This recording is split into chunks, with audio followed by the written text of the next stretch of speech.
Want to use promo codes on Amazon? In this video, I will guide you step by step on how to do that. The first thing you want to do is launch open any web browser and head over to amazon.com, or you can open the Amazon app as well. Now make sure to log into your account.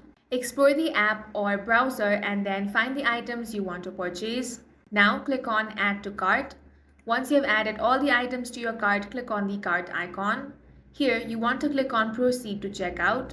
Now, for payment method, you want to select your payment method. If you have selected credit or debit card, enter all the card information. Now you will find the option of enter a gift card, voucher or promotional code. Click on this box, then go ahead and enter your promo code. Now click on the apply option. If the code you've entered is valid, it will be successfully applied over here. Now click on the use this payment method option and complete rest of the process, and that's it for this video. If you found it useful, make sure to hit the like button and subscribe for more videos like this.